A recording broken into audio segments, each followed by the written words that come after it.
Oke, kita balik lagi di pembahasan TPS. Kali ini untuk yang sesi 5 ya. Oke, nah untuk nomor 1, nah kita ini dikasih suatu himpunan yang memiliki anggota semua bilangan komposit. Nah himpunannya itu bilangannya komposit ya. Jadi bilangan selain bilangan prima, nah yang kurang dari 130. Berapakah jangkauannya? Nah ini soal yang gampang banget ya. Nah kita kan tahu komposit itu dimulai dari 4, terus 6, dan seterusnya sampai bilangan yang kurang dari 130. Komposit yang kurang dari 130 itu pas di 129, karena 129 sendiri itu bisa dibagi 3 ya. Nah kita sekarang udah tahu bilangan kompositnya, yang ditanyakan jangkauannya. Nah kita tahu sendiri untuk jangkauan sendiri itu kan bilangan terbesar dikurangi yang terkecil, berarti 129 dikurangi 4. Nah ini mudah banget, tinggal 125. Nah jadi untuk nomor 1 jawabannya yang A. Gimana? Gampang kan?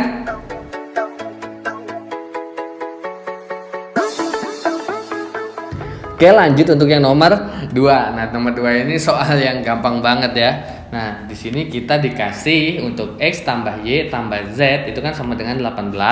Terus kita dikasih persamaan lagi. Y dikali Z itu sama dengan Y kuadrat plus Y. Nah, ini kan kalau kita bagiin Y untuk kedua ruas, yang kiri kan menyisakan Z, sedangkan yang kanan itu tinggal Y ditambah 1. Nah, di sini yang ditanyain itu nilai dari X ditambah 2Y per 2. Nah, dari sini X tambah 2Y itu kita bisa dapat dari mensubstitusikan persamaan yang kedua ke persamaan yang pertama. Nah, ini kan yang kedua kan kita dapat Z itu Y tambah 1. Berarti nanti persamaannya itu bakal berubah jadi X ditambah Y ditambah Y tambah 1 sama dengan 18. Nah ini kan jadi X ditambah 2Y. Nah 1 pindah ke sebelah kanan, pindah ruas kan jadi min, jadi 17. Oke, tinggal kita masukin X tambah 2Y itu kan tadi kita dapat 17 ya. Nah ini kan tinggal 17 dibagi 2. Nah 17 bagi 2 itu 8,5. Nah jadi untuk yang nomor 2 jawabannya itu yang D, 8,5. Gimana? So easy kan?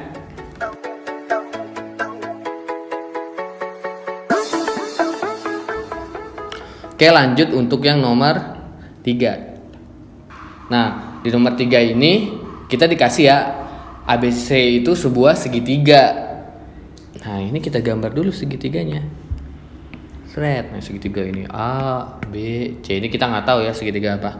Nah, dengan AB dan BC masing-masing 3 dan 5. Oke, kita kasih nih di sini. Ini 3, ini 5. Manakah pilihan berikut yang mungkin menjadi panjang sisi segitiga? Nah, ini kan yang ditanya yang mungkin. Ingat, syarat untuk membentuk sisi segitiga adalah 2 sisi terkecil itu harus lebih besar dari sisi yang terbesar jumlahnya. Nah, ini kita cekin satu-satu. Nah, oke, berarti kan kita nyari AC ya. Nah, kalau di sini untuk opsi yang pertama si AC itu 7. Nah, kita cobain 7. Nah, di sini kan sisi terkecilnya berarti kan si 3 sama si 5 nih ya. Nah, 3 tambah 5 lebih gede nggak dari 7? Lebih besar, karena 3 tambah 5 itu 8. Berarti kan 8 lebih besar dari 7. Oke, karena si 2 sisi terkecilnya itu sudah lebih besar dari sisi terpanjang, berarti itu bisa membentuk segitiga. Berarti nomor 1 itu benar. Nah, kalau nomor 1 benar, otomatis nomor 3 juga ikut benar. Nah, oke. Terus kita cek yang nomor 2. Nah, nomor 2 itu bernilai 4. Di sini 4. Nah, berarti kan di sini sisi terkecilnya sekarang jadi 4 sama 3. Nah, kita cek 4 tambah 3 lebih gede nggak dari 5? Ya, karena 4 tambah 3 itu 7, lebih besar dari 5 kan? Berarti kalau sisi terkecil jumlahnya itu lebih dari sisi terbesar, berarti itu bisa menjadi segitiga. Berarti yang nomor 2 bisa benar. Nah, tinggal kita cek yang nomor 4. Nah, yang nomor 4 ini kita dikasih angka 2. Nah, berarti kan sisi terkecilnya sekarang 2 sama 3 ya. Sekarang ini 2 tambah 3 lebih kecil nggak dari 5? Enggak, karena 2 tambah 3 itu sama dengan 5. Dia nggak lebih kecil tapi nilainya sama. Nah, karena dia tidak lebih besar dari si 5, berarti si 2 ini dia nggak bisa bikin segitiga. Nah, berarti yang nomor 4 ini salah. Oke, Berarti dari sini kita tahu untuk yang nomor 3 itu jawabannya yang A, yaitu 1, 2, dan 3 aja yang bener guys. Gimana? Gampang kan?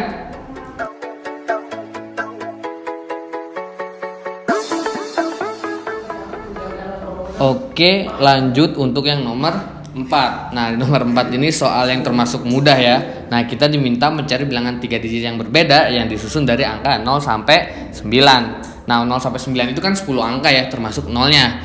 Dan habis dibagi 5. Oke, kita bikin dulu susunan 3 digit. Nah, dari sini kita harus hati-hati. Yang diminta itu kan bilangan 3 digit, bukan bilangan ratusan. Nah, mereka itu ada bedanya. Kalau bilangan 3 digit, nah, angka terdepan itu diperbolehkan menggunakan angka 0. Sedangkan kalau ratusan, angka terdepan itu nggak boleh diisi angka sama 0. Nah, berarti tinggal kita lihat belakangnya aja. Karena dia ingin habis dibagi 5, berarti kan yang belakangnya ini cuma boleh diisi angka 5 atau 0. Nah, dengan kata lain, yang belakang cuma boleh diisi 2 angka aja. Nah, terus untuk yang depan-depannya itu kan sudah nggak ada ketentuan lagi. Nah, dari 10 angka ini itu kan sudah diambil satu untuk satuan, berarti kan tinggal 9 angka ya yang belum kita pakai ya. Berarti di sini nanti terisi 9 angka. Nah, dari 9 ini dipakai untuk ratusan, berarti menyisakan 8 angka. Nah, ini tinggal kita kaliin aja. Jadi 9 kali 8 itu kan 72, dikalikan 2 itu 144. Nah, jadi untuk nomor 4 itu jawabannya yang B, 144. Gimana? Gampang kan?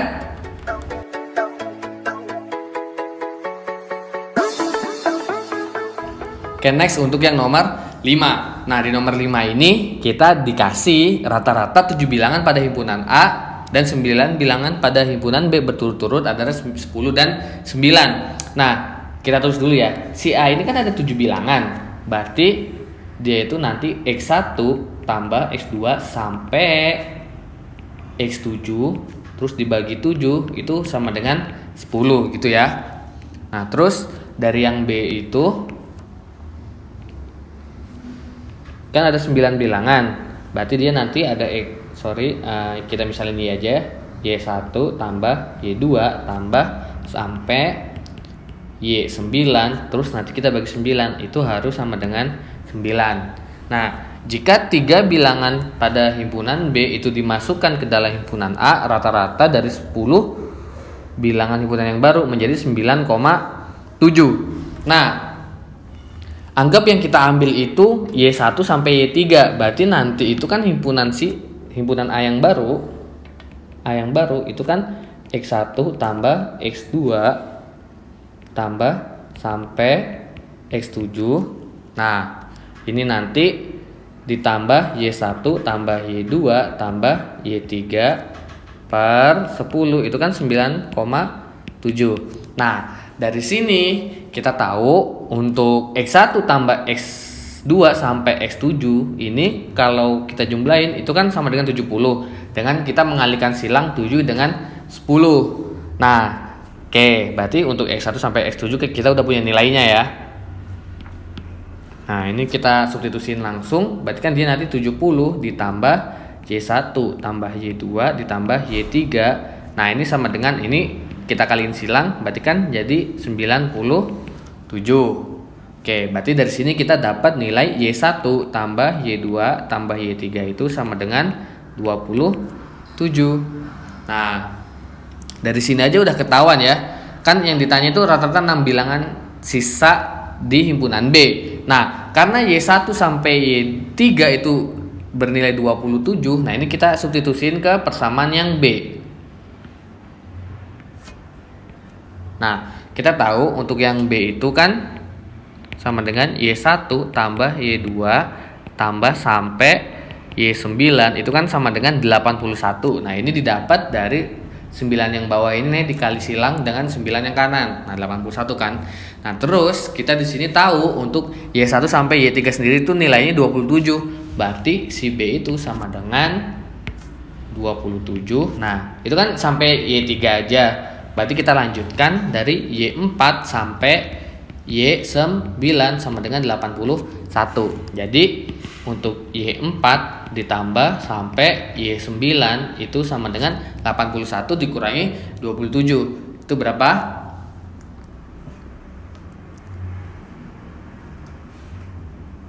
54.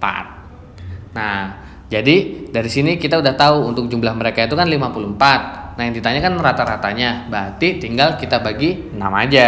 Jadi untuk rata-rata bilangan B yang 6 itu kan sama dengan 54 dibagi 6 ya. Karena ini semua nanti harusnya dibagi 6 untuk mencari rata-rata. Nah, jadi untuk 54 dibagi 6 itu bernilai 9. Nah, jadi rata-rata 6 bilangan yang tersisa itu 9. C. Jadi jawaban yang nomor 5 itu yang C. Gimana? Gampang kan?